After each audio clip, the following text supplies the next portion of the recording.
안녕하세요. 김영로TV의 김영로입니다. 자, 오늘은 1월 27일, 바로 그 홀로코스트 희생자 추모의 날이 되겠습니다.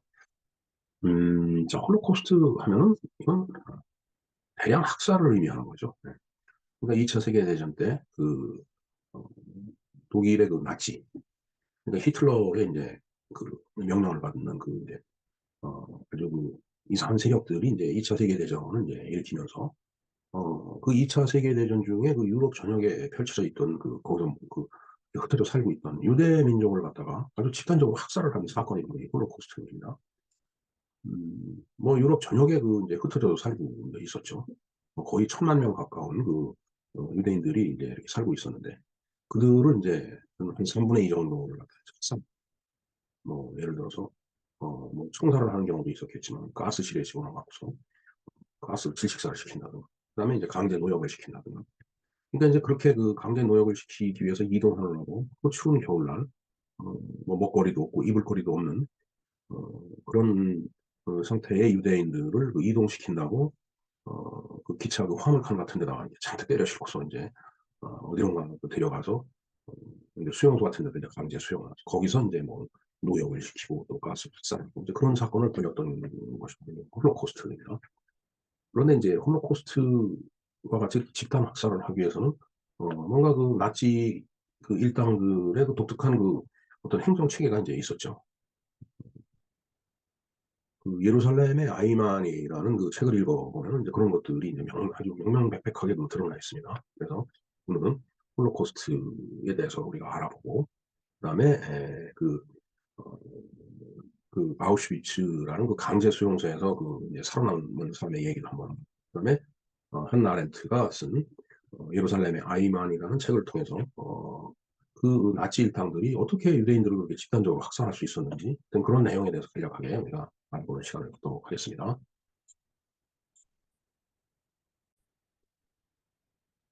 네, 홀로코스트 희생자 추모일에 대해서 한번 공부를 하도록 하겠습니다.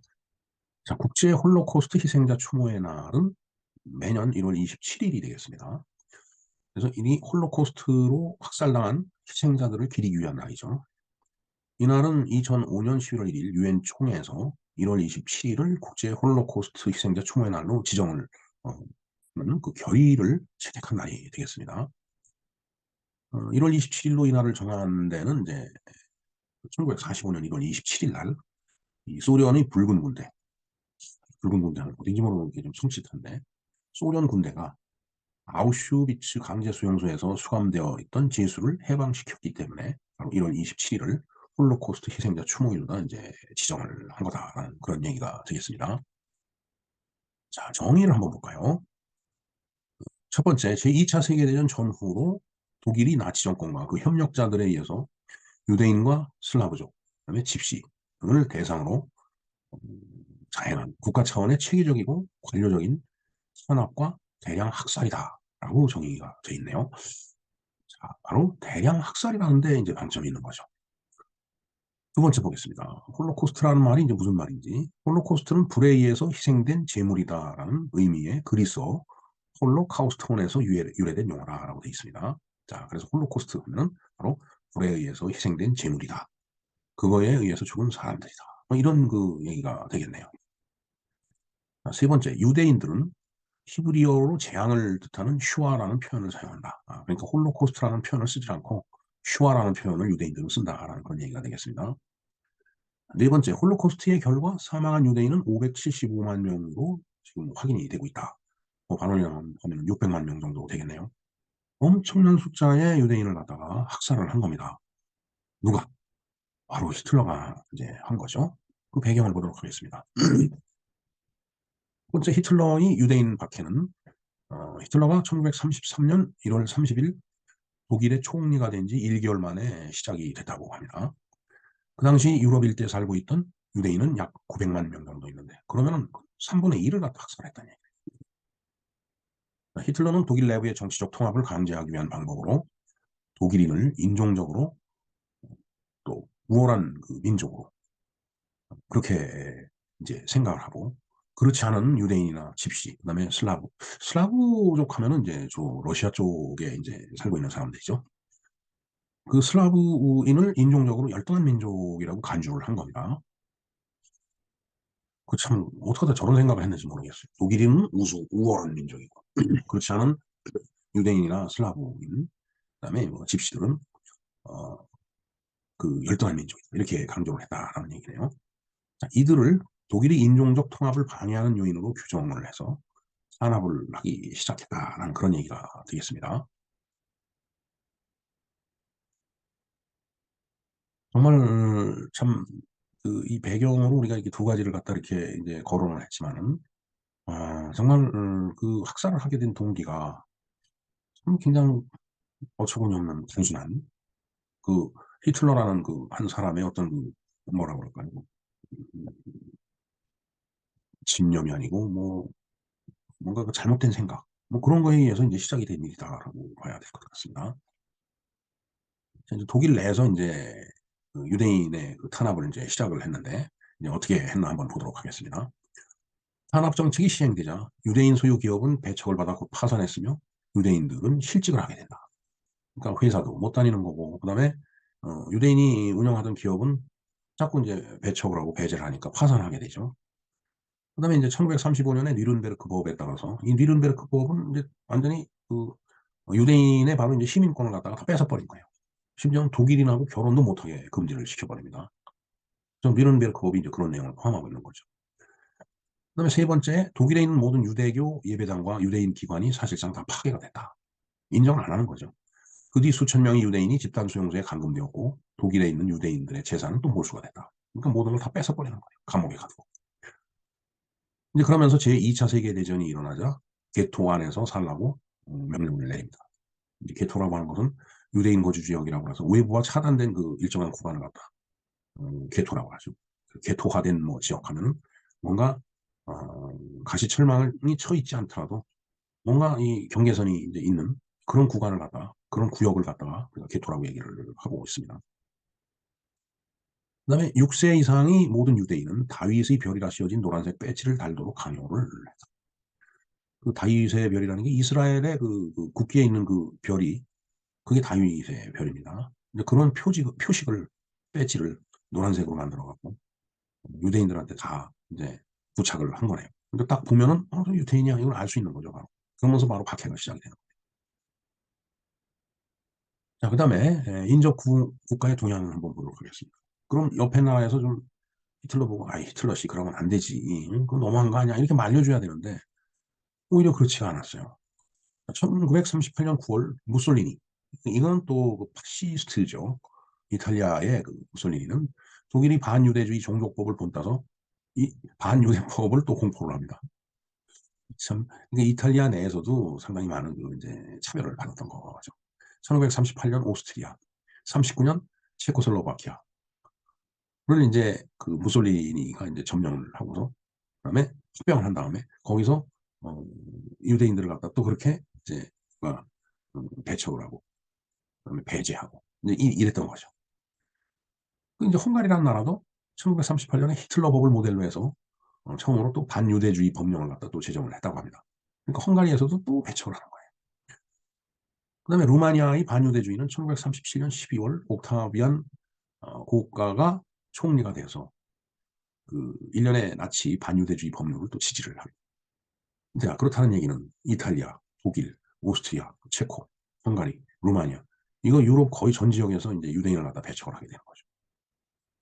정말 참 유대인들은 굉장히 큰 차별을 그 이제 받으면서 이제 살아온 거죠. 더군다나 이제 그 디아스포라라고 해갖고 떠돌이 생활을 계속한 거잖아요.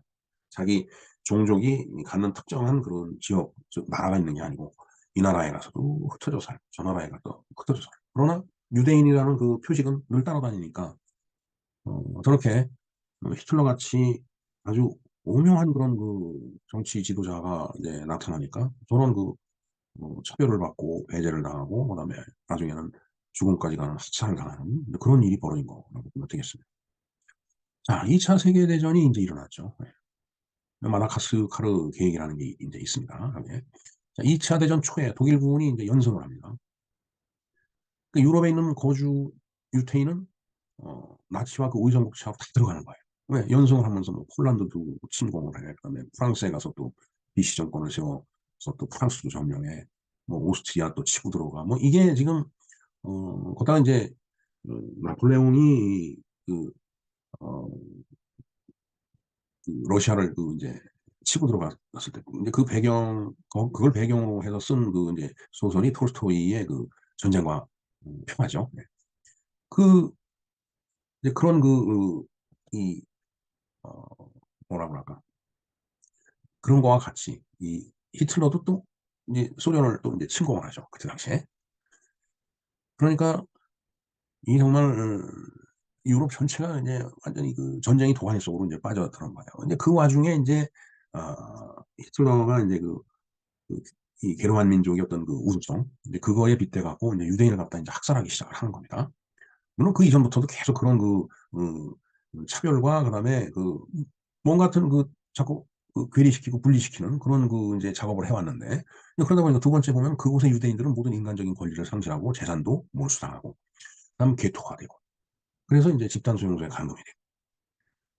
근데 집단 수용소라는 것도 뭐 사실 저 수백만 명, 900만 명 정도 이렇게 살고 있다고 하는데 그걸 어떻게 다 거기 수용을 하고서 이제 그것도 먹여 살려야 되잖아요. 뭐 먹을 건 줘야 되지 않습니까? 뭐 일을 시키든 뭘 하든. 그러니까 이제 어, 마다가스카르 계획이 이제 있듯이 이제 이 문제를 해결하기 위한 어떤 고도의 정치적인 어떤 그 정책을 갖다 이제 수립을 하는 거예요. 세 번째 보겠습니다. 당시 나치는 이미 유대인 문제를 해결하기 위한 고도의 정책을 수립을 하고 있었다. 그게 뭐냐면은 1940년에 구상된 그러니까 2차 세계대전 무렵이죠. 마다가스카르 계획이 마다가스카르 섬이라는 게 어디 있느냐면 여러분 잘 아시죠. 아프리카에 보면은 그 남부 오른쪽에 보면 커다란 섬이 하나 있습니다. 그게 마다가스카르 섬이에요. 그쪽으로다가 유대인들을 전부 몰으려고 한 거예요. 다 유럽에 있는 유대인들을 참 끌어모아가고 다 그 섬에 갖다 이제 수용을 하려고. 그래서 거기에 이제 친위 대장 하인리 히물러가 이제 가서 통치를 하면서 수백만 명의 유럽에 거주하고 있는 유대인들을 갖다 거기다가 이제 재정착시키고서 거기를 특별 구역을 만들려고 이제 만든 계획이 바로 이 마다가스카르 계획입니다. 이 밑에서 이제 소개될 이제 어, 그 예루살렘의 아이만 그 책에 이제 저런 얘기들이 많이 나오죠. 다 소개가 되고 있습니다. 그 책에 예루살렘의 아이만이라는 그 이제 책에서 좀 이따 소개를 드리겠습니다. 자, 그러나 이 계획은 영국과의 평화 없이는 결코 실시할 수가 없는 것이었다. 근데 영국이 찬성을 안 해준다는 얘기죠. 영국이 가만히 있겠어요, 또? 더군다나 저때 이제 처칠이 이제, 뭐, 이 독일 나치, 뭐, 그냥, 일사항전하고 그냥 죽음을 무릅쓰고서 이제 그 전쟁을 하는 그런 상황이었기 때문에. 그 다음에 이제 독일이 러시아를 침략하고 나니까 실용성이 이게 없어졌다 이거예요. 마다가스카르 섬을 이동시키는 게. 그래서 결국은 저 계획은 계획만 세웠다가 이제 실행을 하지 않은 결국 무산된 그런 그 프로그램이었다. 그 뒤에 이제 양명 높은 이제 반제회의가 이제 열립니다. 이제 반제회의라는 이 반제라는 그 이제 저 조그만 도시 거기서 이제 회의를 한 건데 여기에서 이제 이 마지막 해결책, 최종 해결책이라는 그 말이 나옵니다. 그게 바로 이제 집단 수용소에서 이제 학살하는 거예요. 자, 1번 볼까요? 홀로코스트는 유럽 내 유대인을 집단 학살하려 했던 나치 마지막 해결책에서 절정하였다. 마지막 해결책이다. 최종 해결책. 그래서 최종 해결이라는 게 결국은 집단 학살이라는 얘기예요. 자, 이 반제 회의. 1942년 1월 20일 날 베를린 교회 그로센 반제에서 이제 있었던 회의입니다. 여기에 조금 전에 말씀드렸던 아돌프 아이히만을 비롯해서 15명의 나치 주요 관료들이 모여서 나치 친위대 분대장 라인하르트 하이드리히를 주제로 유대인 문제의 마지막 해결책 엔들레중 마지막 해결책을 이제 거기서 논의를 한 겁니다. 자, 그래서 그 마지막 해결책이 무엇이냐 하면 그 3번에 나와 있는 내용입니다. 이 회의에서 취해진 결정은 모든 유대인을 체계적으로 동부에 있는 수용소로 이주시켜 그들을 적절하게 처리한다. 적절하게 처리한다라고 돼 있어요. 그러니까 적절하게 처리한다라고 돼 있지 죽여라 이런 말이 아니에요. 이게 참 그래서 이제 그 악의 평범성이라는 게 이제 거기서 이제 말이 나오는데 잠시 뒤에 소개를 해드리도록 하겠습니다. 자, 유대인 일부는 철저하게 학살될 것이며 근데 공식적으로 학살 처형이라는 말을 사용하지 않았어요. 그러니까 유대인의 일부는 적절히 처리될 것이며 뭐 이렇게 표현을 했겠죠. 그다음에 그 밖의 유대인은 거대한 노동부대로 편성될 것이지만 소모적인 노동과 빈약한 식사로 그들은 결국 죽음을 맞이하거나 집단 학살 수용소로 들어가는 길을 선택하게 될 것이다. 결국은 이제 강제 수용소로 이제 집어넣는다는 얘기죠. 그러니까 소모적인 노동. 아마 소모적인 노동이라고 하면은 이제 그런 거겠죠. 여기에 이제 어떤 그 물건을 잔뜩 싸는 게 있어요. 산더미 같이. 그걸 저쪽으로 옮기라고 그러는 거예요. 그럼 그냥 하나씩 들어서 올려갖고 저쪽 뭐 몇백 미터 떨어진 데다가 또 산더미 같이 갖다 쌓아놓으면 그걸 갖다 다시 이쪽으로 옮기라고 이제 얘기하는 거예요. 이게 소모적인 노동이죠. 그런 그 소모적인 노동을 시키면서 먹을 거리를 제대로 안 주는 거예요. 식사도 부실하고 뭐 죽 한 그릇 이렇게 떠준다든가. 그럼 결국은 사람이 이제 허약해지면서 이제 죽게 되겠죠. 그죠. 먹는 건 없고 계속 소모적인 노동을 시키고 뭐 노동하다 쓰러지면은 뭐 채찍질을 해갖고서 또 뭐 일으켜 세운다든가 그러다 보면 사람이 죽게 되는 거예요. 그래 갖고서 이제 도저히 안 되겠다 그러면 이제 또 수용소 같은 데로 집어넣으면 거기서 이제 학살이 이루어지는 거죠. 이게 강제 수용소예요. 그래서 가장 효과적인 학살 방법은 가스실에서 가스를 마시게 하는 거다라는 얘기죠. 예. 그래서 이제 많은 그 가스로 이제 질식사를 시켜버리죠. 가스실에서 나온 시체는 인근 화장터로 옮겨지고 그다음에 여러 가지 방법으로 400여만 명의 유대인이 아우슈비츠, 마이다네크, 트레블링카, 헤움노, 소비보르, 벨제크 등 집단 학살 수용소에서 죽었다는 얘기예요. 가장 악명 높은 그 수용소가 바로 아우슈비츠 수용소죠. 그래서 저렇게 집단 학살 수용소에서 400여만 명이 죽었는데 전쟁 기간 통틀어서 나치에게 학살당한 유대인의 수는 총 575만 명 정도로 추산이 됩니다. 진짜 용서하기 어려운 거죠. 그러나 특히 나치 잔악 행위에 의해 간접적으로 희생된 사람, 그다음에 반유대인, 반만 유대인인 사람 있을 거잖아요. 유대인끼리 이 결혼을 해서 난 그 유대인이 아니고 뭐 아버지나 엄마가 유대인인데 다른 종족하고 결혼을 하는 반유대인이죠. 그런 반유대인, 그다음에 유대인인데 유대인으로 등록되지 않은 사람, 뭐 이런 것까지 다 포함하면 그 희생자 수가 600만 명이 훨씬 넘어갈 거라고 보여지네요. 그러면 근 유럽에 거주하고 있던 유대인의 3분의 2가 저렇게 학살로 인해서 죽었다. 그러니까 그 나머지 300만 명이 젖과 꿀이 흐르는 이스라엘 땅으로 들어가서 지금의 현재 이스라엘을 세운 거잖아요. 정말 참 이스라엘 민족도 보면은 참 그 엄청 그 잔악한 행위에 의해서 고난의 길을 걸어오면서 살아온 그러면서 살아남은 그런 종족이 되지 않을까 하는 생각을 해봅니다. 자, 결과를 보겠습니다. 전쟁은 1945년 5월 8일 끝났으나 이제 저때가 이제 독일이 항복했을 때죠. 유대인 사회가 겪은 피해는 완전히 치유되지가 않는다. 치유될 수가 없을 겁니다. 두 번째, 유대인의 희망은 이스라엘의 건설과 그 유지, 그리고 나치 전범의 재판 회부에 쏠려 있다. 자, 벨푸어 선언이라는 걸 한번 말씀드린 적이 있습니다. 그 영국 그 외무부 장관인 벨푸어가 이제 벨푸어 선언을 해주죠. 그러니까 지금 그 이스라엘 땅 거기에 그 이제 영국군이 주둔하고 있었는데 거기서 영국군이 철수하면서 그쪽에다 나라를 세우게 해주겠다라고 한 게 바로 벨푸어 선언이에요.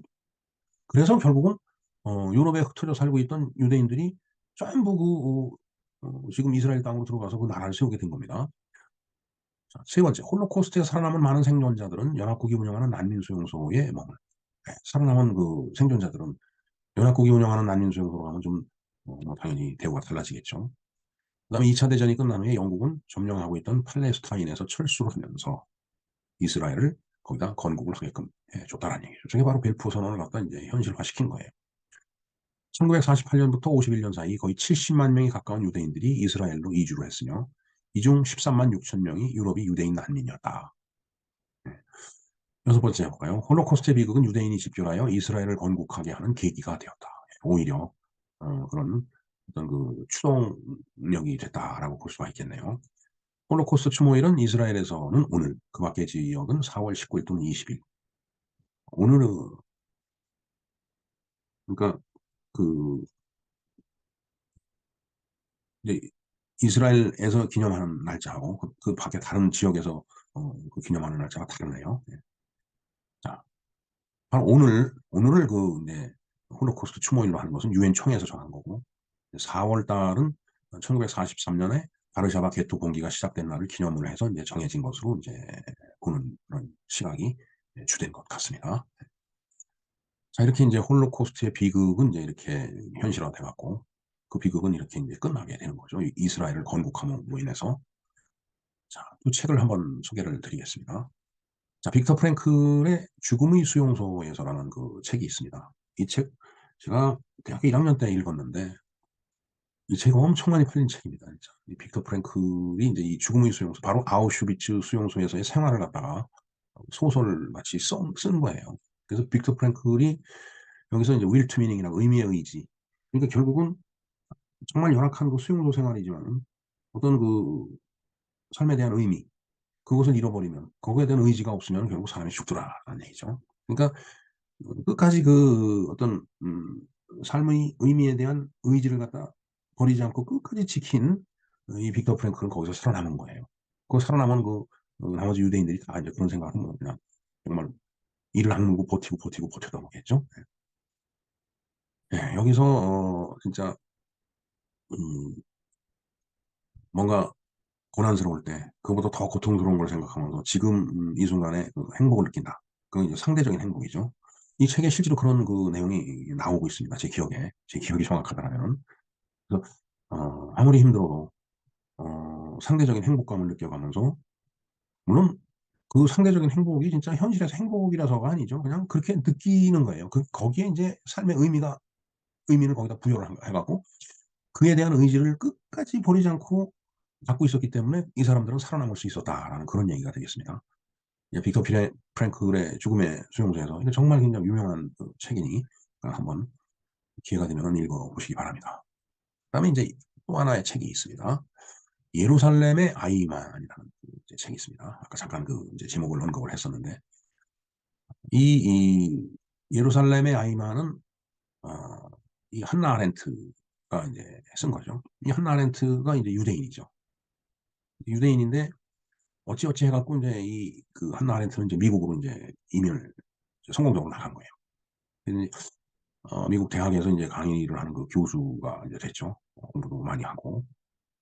그런데 이제 유대 민족이 그 박해당했던 것을 이제 다 기억을 하고 있는 겁니다, 이 사람도.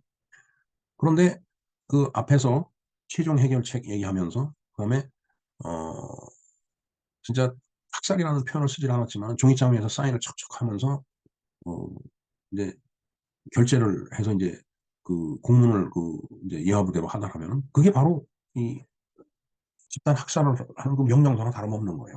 근데 아이만은 자기는 자기 손으로 어느 누구 죽이지 않았다. 이제 이렇게 주장을 이제 하죠. 하지만 그가 일필휘지로 그냥 서명을 한 그 하나의 명령서에서 수백만 명의 유대인이 이제 학살을 당한 거예요.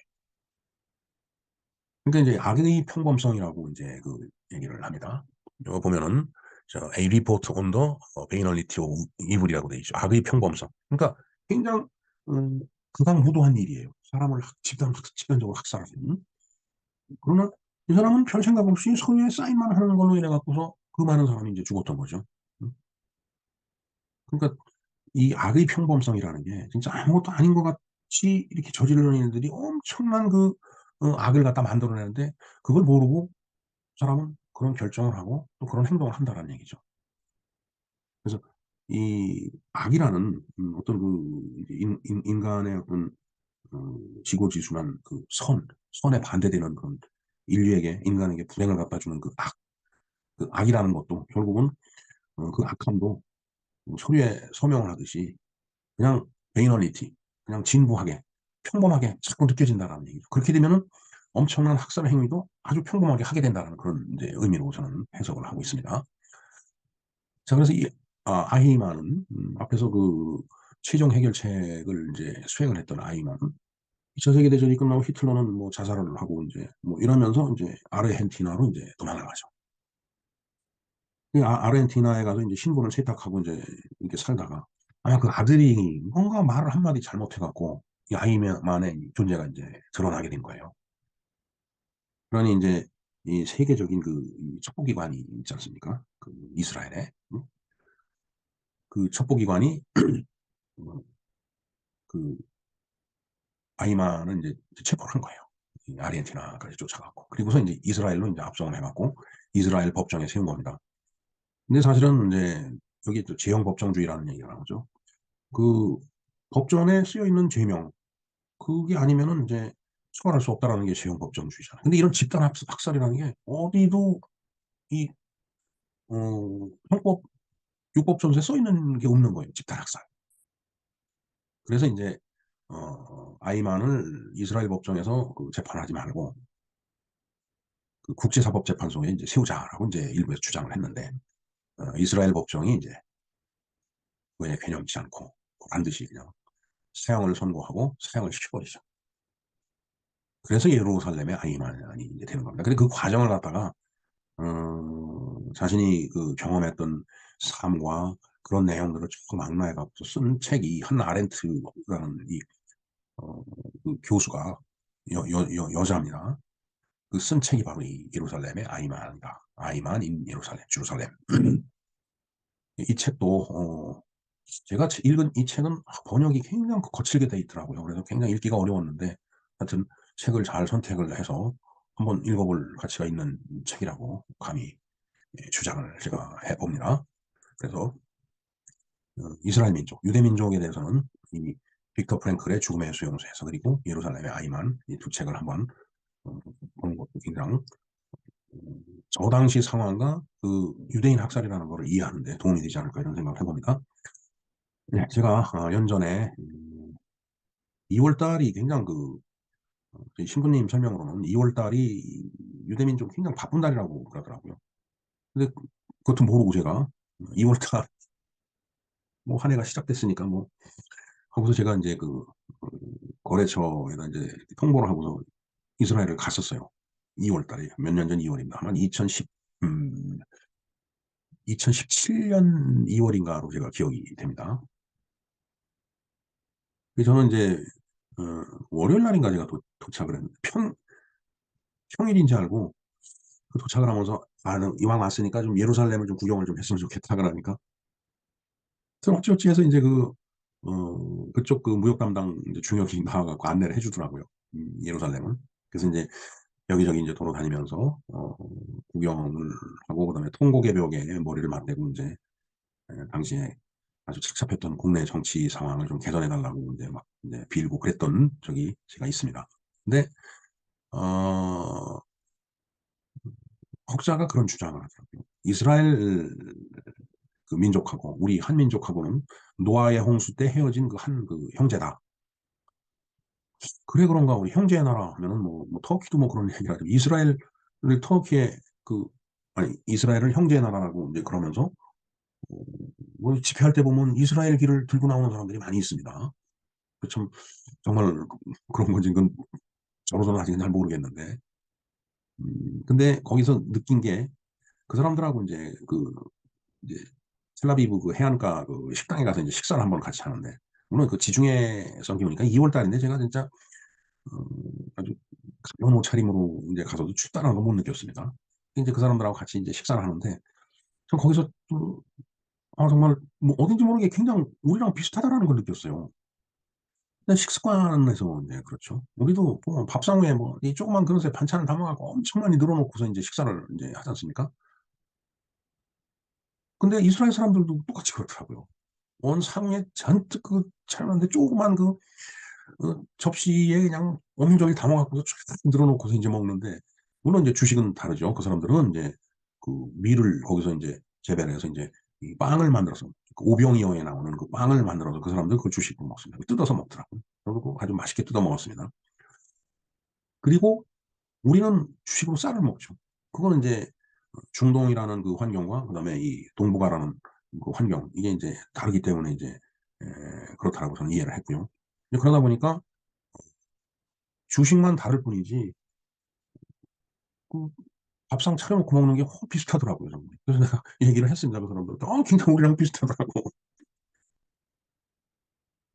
하여튼, 가서 이제 이 이스라엘 사람들하고 이게 협상을 하는데, 참, 이스라엘 사람들, 이게 상업적으로 뛰어난 사람들이 굉장히 까다로워요.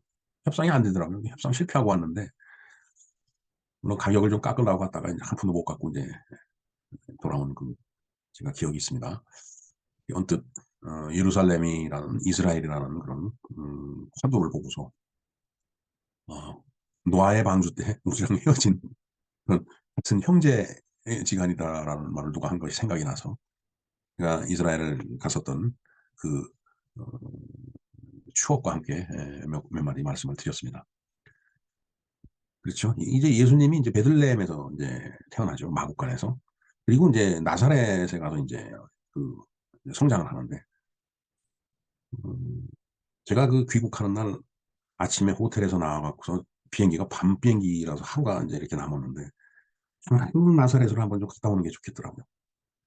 그래서 이제, 나사렛을 좀 가려고 하는데, 교통편이나 이런 걸 좀 알려달라고. 이제 그러니까 거래처에서 뭐 어떻게 연락을 하더니 그 관광 프로그램에 이제 저를 갖다 이렇게 넣어줬어요. 그래서 이제 호텔 앞에 이제 그 버스가 와서 이제 픽업을 해갖고 이제 한 바퀴 휙 돌고서 이제 저녁 때 비행기를 타고 돌아왔는데 덕분에 이제 그 지중해 안을 따라갖고서 이제 그 서쪽 루트를 쭉 올라가면서 이제 그 어, 갈릴리 호수를 갔죠. 골란공원까지는 못 갔고 갈릴리 호수에서 이제 예수님이 물 위를 걸었다는데 거기를 가서 그거 보고 그날은 비도 오고 바람이 불어갖고 진짜 호수가 얼마나 큰지 꼭 바다 같더라고요. 정말 그 비바람 불고 그럴 때는 그 뱃사람들도 무서워할 정도. 그러니까 이제 두려워하는 거죠. 두려워했던 거죠. 그러니까 예수님이 두려워하지 말라고. 그 믿음이 부족해서 그런 거라고 말씀하시잖아요. 이제 그리고서 이제 그 요단강을 따라가고서 쭉 이제 다시 이제 그 텔아비브 쪽으로 이제 내려오는데 이제 오면서 그 예수님이 이제 세례를 주셨던 그 요단강가 그거 보니까 마태복음인가 그 이제 세례에 그에 관련된 그 이제 그 귀절이 있죠. 그 귀절을 갖다가 그게 나라 말로 적어 갖고서 그 담장에 그 이 기록을 해놨더라고요. 그러니까 이제 한국말로 된 게 이제 두 군데가 있더라고요. 제가 쭉 돌아다니면서 보니까. 근데 이상하게 그 요르단강이 거기서 본 요르단강의 물빛이 그냥 그 이게 초록색 가깝더라고요. 물이 그렇게 깨끗하다는 느낌은 들었는데 그렇다고 해서 물이 막 더러운 물이다라는 생각도 안 들었어요. 아무튼 쫙 위에서 보니까 뭐 막 세례를 그 이제 체험한다라고 해갖고서 뭐 하는 그런 장면이 이제 보이더라고요.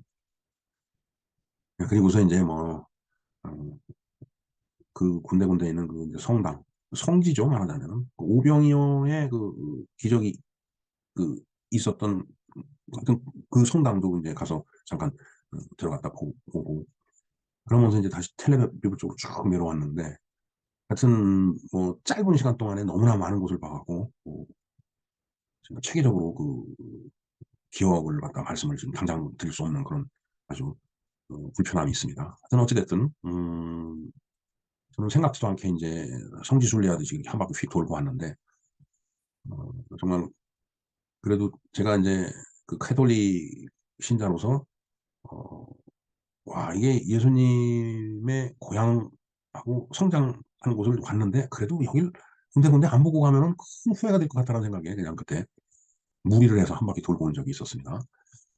근데 이제 거기에 얽힌 여러 가지 그 이제 종교적인 그런 이야기들이 많이 있을 텐데, 그때는 이제 관광객을 따라서 제 혼자 돌아다니는 바람에 종교적인 의미가 있는 그 깊이 그런 것은 제가 많이 접하거나 느끼고 그러지는 못했고 그냥 관광 다니듯이 한번 이렇게 쭉 돌고 온 적이 있는데 제가 성지순례 가듯이 그렇게 좀 해박한 지식을 갖고 있는 사람과 같이 즉 신부님하고 같이 다니는 게 제일 좋겠죠.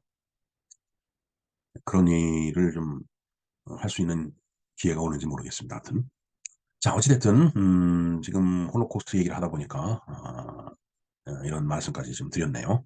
예, 하여튼 그 홀로코스트 거기서 그거에서 숨진 많은 그 유대인들을 갖다가 생각하면서 이모티콘이 굉장히 안타까운 그런 표정으로 눈물을 흘리고 있는 모습을 보여주고 있습니다. 네, 이상 홀로코스트 희생자 추모일에 대해서 알아보았습니다. 김영란 TV의 김영모였습니다. 감사합니다.